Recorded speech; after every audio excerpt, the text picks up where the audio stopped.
Ethical issues and cybercrime. Any criminal activity committed with the help of a computer is called cybercrime. Cybercrime is the unlawful act wherein the computer is either a tool or a target or both.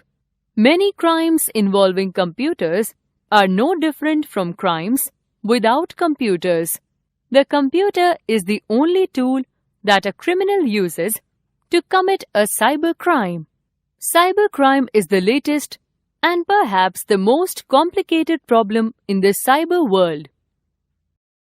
Why is network security required?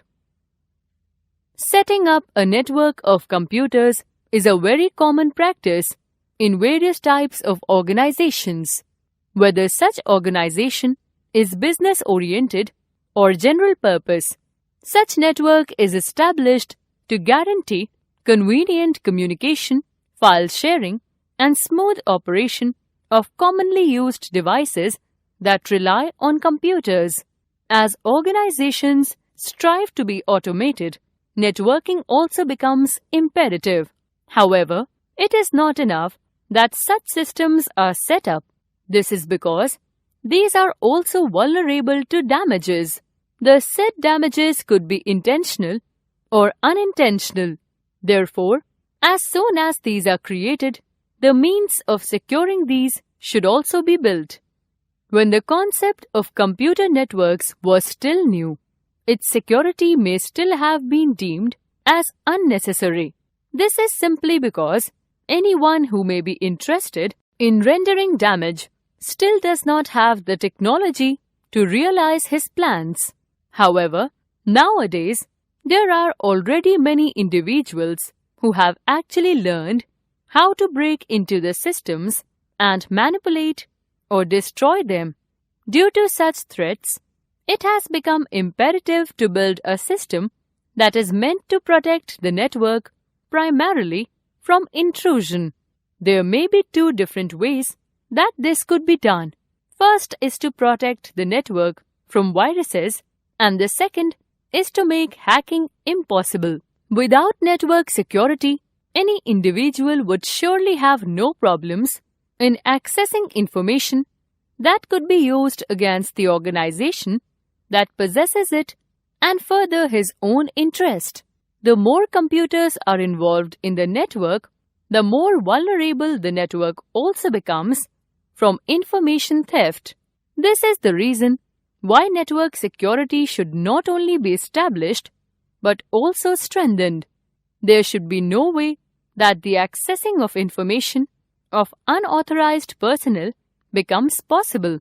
It is not just information theft that organizations with computer networks should worry about.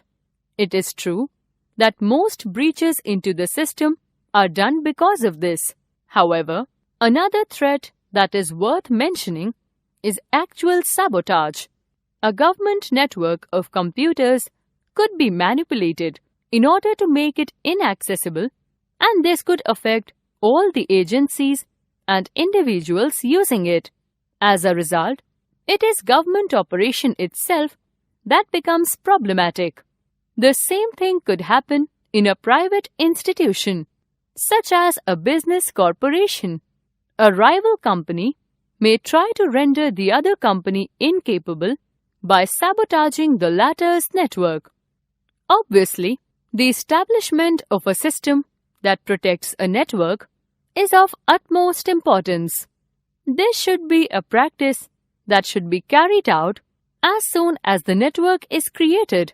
If an organization wishes to continue operating and achieves its goals without encountering too many problems based on its own computer network, it should do its best to protect itself from saboteurs and rivals. There could be many ways to do so, but when it comes to its computer networks, setting up a network security is definitely a must. It is the only way that it could guarantee smooth and productive operations. Crime in cyberspace. There are three major categories of criminal activities committed with the help of computers. unauthorized use of computer.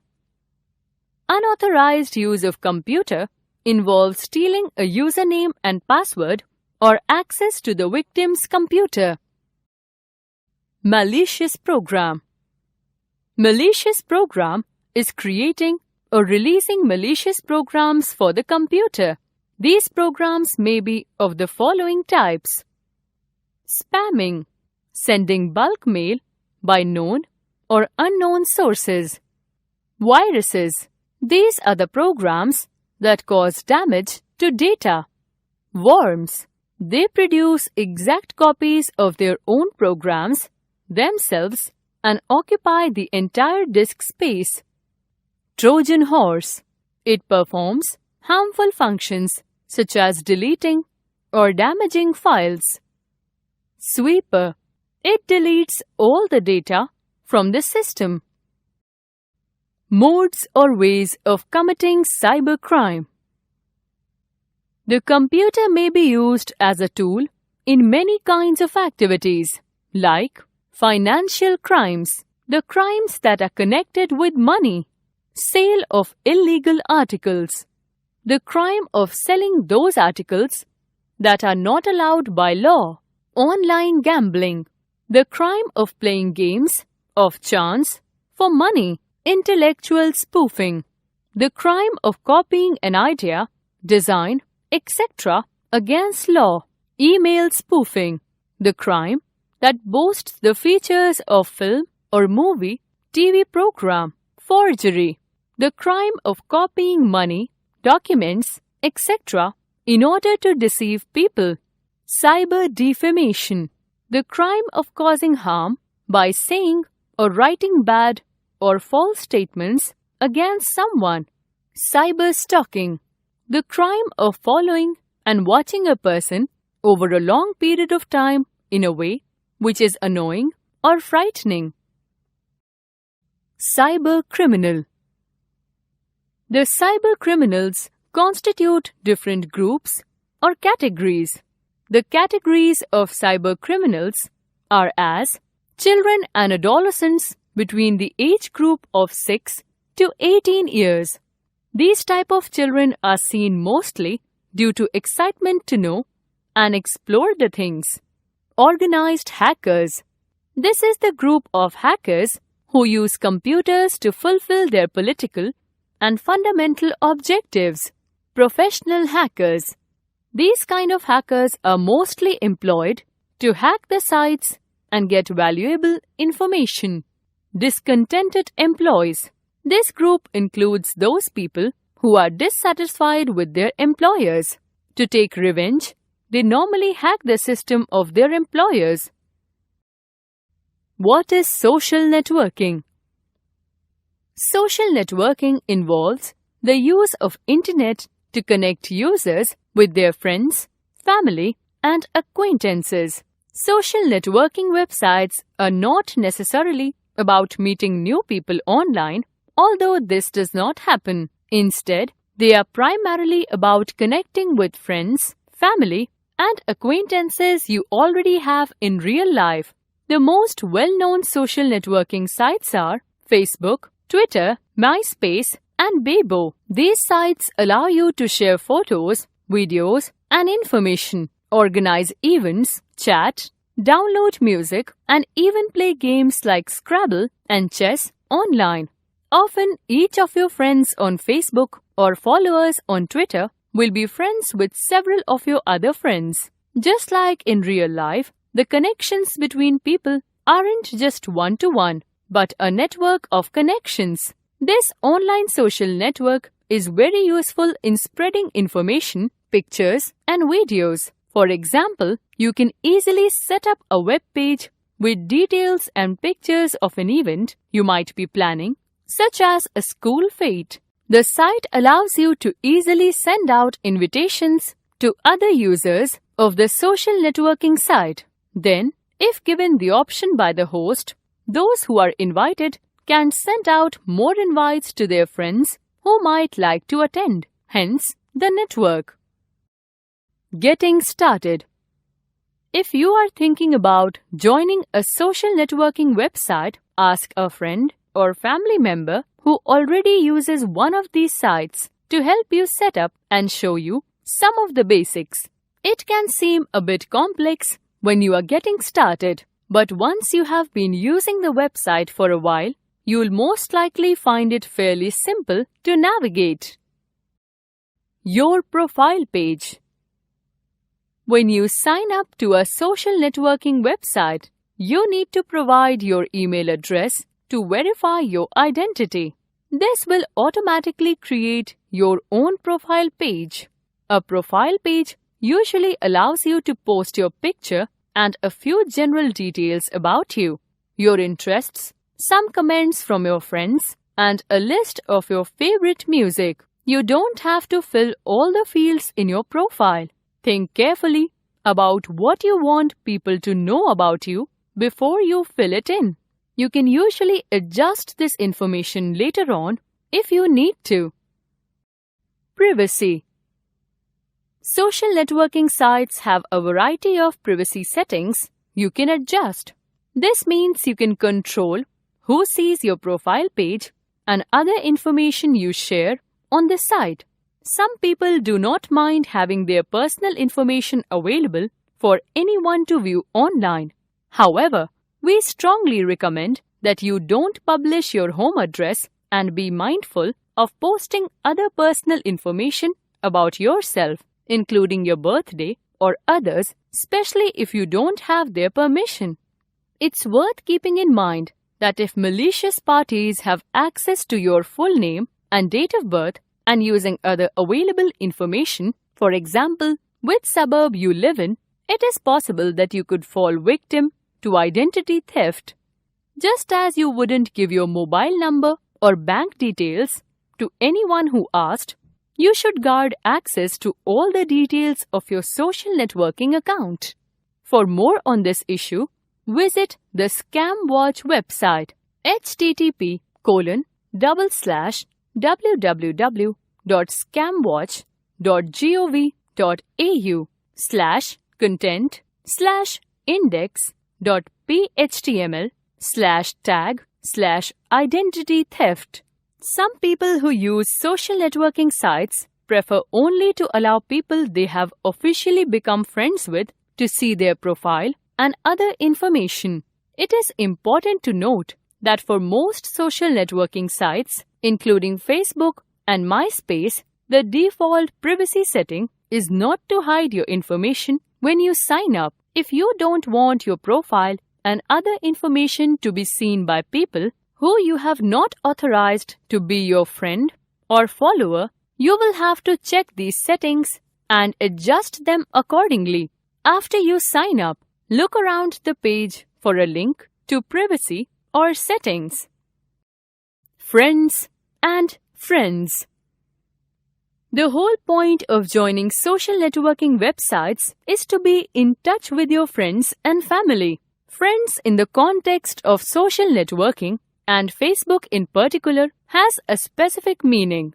For example, for you to interact online with a friend, family member, or acquaintance, either one of you must first send a friend request to the other and then have that request accepted.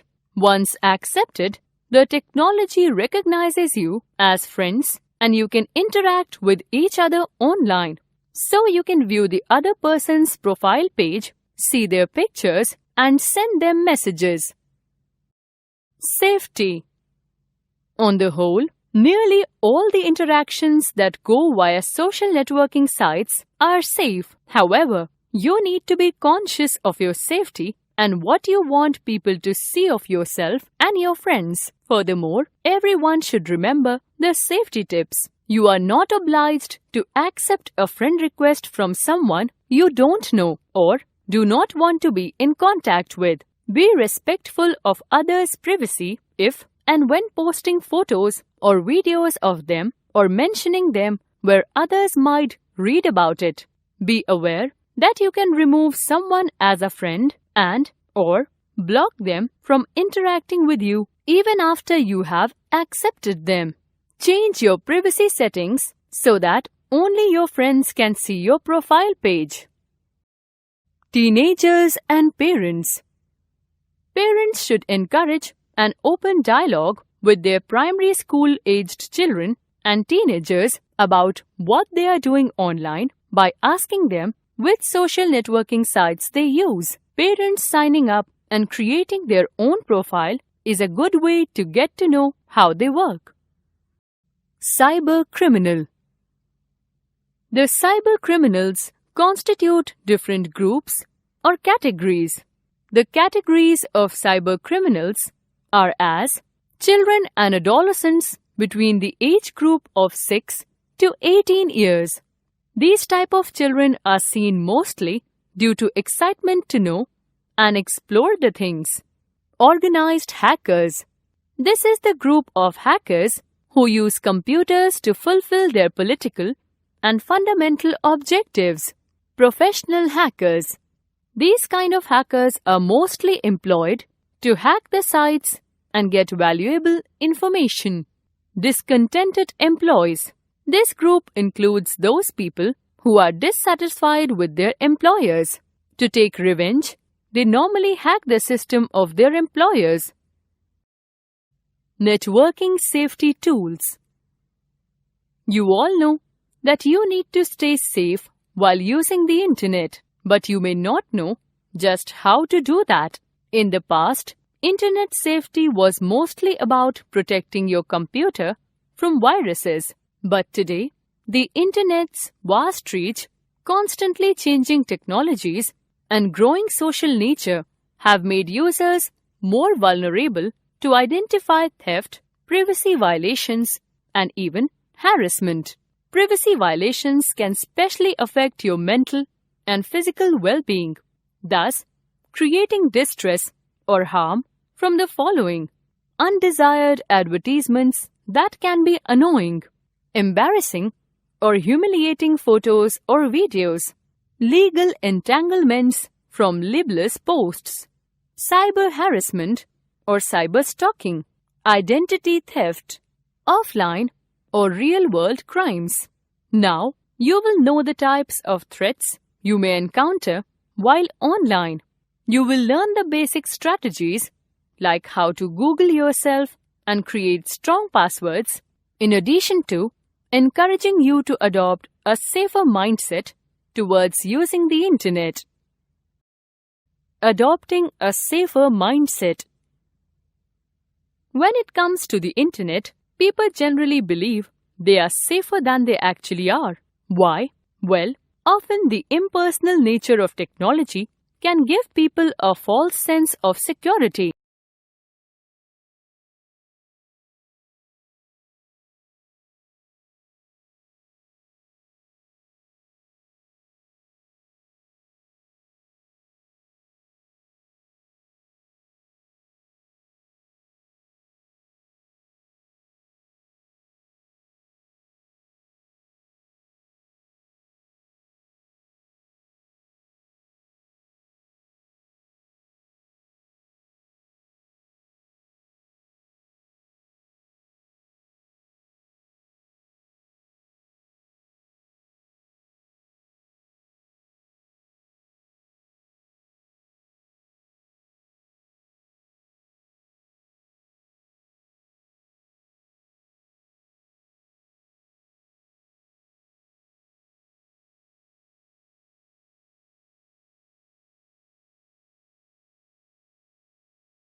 Passwords, the first step to safety. Most people don't put a lot of thought into creating a password. It's usually easiest just to create a short, easy to remember password, or even just to use the same password for every account you have. After all, the average person probably won't be able to guess your password. However, hackers often use password cracking software that can keep testing many different passwords until they find the correct one, and they can easily crack weak passwords. By creating strong passwords, you can greatly reduce the chance that your personal or financial information will be stolen.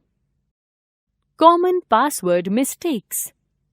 Many people create passwords based on their spouse's name, a hobby, or a simple pattern, since those type of passwords are easy to remember. Unfortunately, they are also very easy for hackers to guess. To create a strong password, you will need to avoid these types of common mistakes.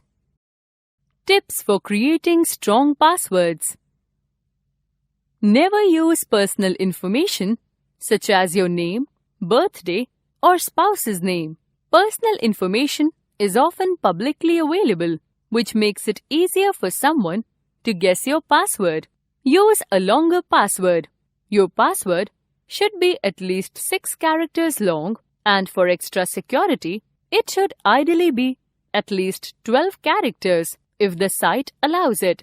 If you need to write down your passwords, keep them in a secure place. It's even better if you encrypt your passwords or just write down hints for them that others won't be able to understand. Don't use the same password for each account. If someone discovers your password for one account, all of your other accounts will be vulnerable.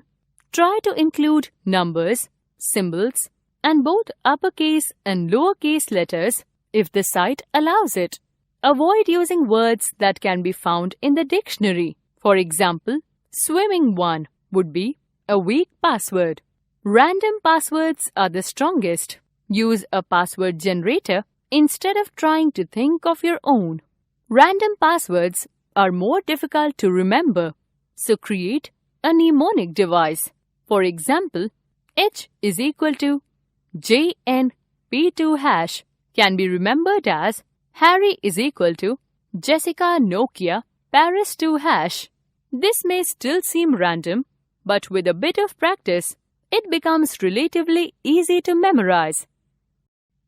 Protecting computer from internet threat. Viruses, Trojan horses, worms, and spyware are all threats that can damage your computer systems. You know you need to protect your computers, but with so many antivirus programs on the market, how do you know what's best for your specific needs? Now, you will review what kind of antivirus protection you might need and how you can determine which product is best for you. What protection do you need? The best defense against internet threats is good antivirus software, or anti-malware, as it is sometimes known. Antivirus software can protect you from infected email attachments, corrupt websites, internet worms, and spyware. There are a ton of antivirus products in the market, so figuring out what you need can become confusing and overwhelming. Therefore, you will need to outline the things you need to consider you to give a better idea of what you should be looking for in an antivirus program. Multiple protections. The protection you obtain should include the following 3 components. Antivirus specifically protects against viruses. Anti-spyware protects against malicious software that may be gathering your information without your knowledge. Firewall screens out threats that try to reach your computer over the internet. Some security suites offer a lot of additional protections, but these are the 3 main components you will need. Strategies for using antivirus software. The most important thing to remember is that new viruses are being introduced on a constant basis. Therefore, Your antivirus software is only as good as the latest update. Follow these strategies to make sure you are using your antivirus software effectively. Make sure the automatic update function is turned on. Don't ignore your renewal notices. Once your subscription expires, you will stop receiving updates. There may be times when you need to disable your antivirus to allow certain programs, upgrades, or downloads. Just make sure you don't forget to re-enable your program when finished. Your antivirus should give you specific instructions for dealing with difficult problems. But if you are having trouble with an issue, contact technical support. If you are unhappy with an antivirus program, make sure you uninstall it before installing a new product. Back up your computer. With antivirus protection, your chances of losing your files to damaging malware are greatly reduced. However, no product offers 100% security. Therefore, it is a good idea to back up your files on an external source. Windows operating systems come with internal backup systems, but this will not help you if your computer is lost, damaged, or stolen. For externally backing up your files, there are two basic options for home users: external hard drives or online backup services. External hard drives. You can purchase an external hard drive and copy the contents of your computer to it. The initial backup could take several hours, so you will need to select a period of time where you do not need access to your computer. Running the backup overnight usually works best. Follow-up backups should be conducted on a regular basis, but they will not take as long because the drive will only need to copy your most recent files. Western Digital, iOmega, and Seagate produce popular external hard drives. Conduct some research on which product best suits your storage needs, or ask a computer sales representative for recommendations. One drawback compared to online backup services is that your external hard drive can be lost, damaged, or stolen just as your computer might be. Therefore, it is important to keep your drive in a secure location when not in use. Online backup services and the cloud. You can also back up your files online, in other words, in the cloud. When you store something in the cloud, it's saved to servers on the internet instead of your computer. This way, you can always access your files even if your computer is lost, damaged, or stolen. Popular online backup services that utilize this technology include Mozy, Carbonite, and Box. The amount of storage space provided by these sites varies, though, and you may have to pay a monthly or yearly fee for adequate storage. Again, do your research as these services are constantly changing and offer varying features. One drawback to online backup services is that the initial backup can be slow and may even take days to upload if you have a large amount of files. However, subsequent backups should not take as long. Email tips for scams and spam. Email has become an essential tool for communicating, which is why it is so popular with scammers, cybercriminals, and advertising companies. In order to protect yourselves from phishing scams and malware, it is essential that you learn how to safely manage your mail. Now, you will learn tips for managing spam and email attachments. In addition, you will learn how to identify and avoid phishing scams. Spam. Spam is another term for junk email or unwanted email advertisements. Today, a majority of emails are spam. This is because it's easy and inexpensive for spammers to send an email to thousands of people at the same time, and they can do it anonymously, making anti-spam laws difficult to enforce.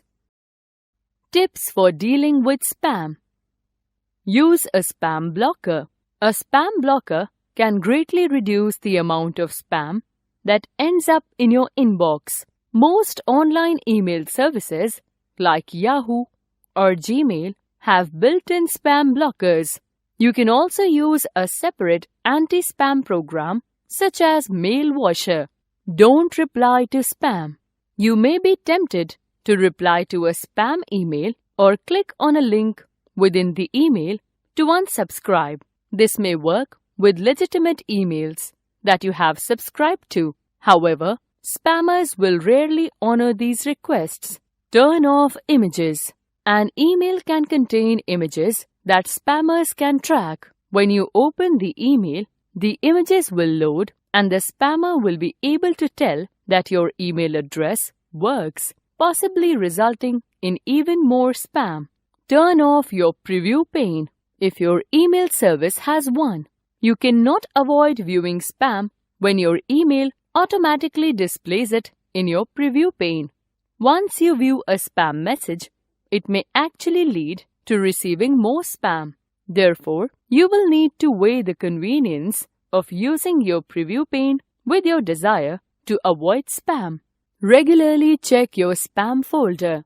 Sometimes spam blockers block legitimate emails. It's a good idea to regularly check your spam folder to make sure you are not missing important emails. Check your email program for settings that will allow legitimate emails that are being blocked. Email scams. Many spam emails aren't trying to sell you something. They are trying to steal your money or personal information. Email scams come in many different forms, but generally, they work by promising you something that's too good to be true, or by making you think something bad will happen if you do not act. Popular email scams include work-at-home offers, weight loss claims, debt relief programs, and cure-all products. Phishing. Phishing is a type of scam in which an email pretends to be from a bank or another trusted source in order to trick you into handing over your personal information. Scammers can use this information to withdraw money from your bank account or steal your identity. A phishing email will often have a sense of urgency. For example, it may claim that unauthorized charges were made on your credit card and that you need to immediately verify your information. Dealing with email attachments. Email attachments are especially dangerous because they contain viruses and other malware. When you open the attachment, the malware can be automatically installed on your computer, and you may not even realize that anything has happened. Malware can damage files on your computer, steal your passwords, and spy on you. So, it's important to be extra careful when you receive attachments. Tips for dealing with attachments. Don't open any attachment that you weren't expecting. Even if an email looks like it's from someone you know, it may have been automatically sent to you by a virus. That's how many email viruses spread. If you receive an attachment from a friend, you should call or email that person to verify that the email was meant for you. Keep your antivirus software updated. Viruses can spread quickly, and if your antivirus software isn't up to date, it may not be able to block new viruses. Keep your computer's firewall on. Firewall software helps to prevent people or malware from gaining access to your computer through the internet. Scan attachments for viruses before downloading. Many online email providers can scan attachments for viruses, and some will not let you download any attachment without scanning it.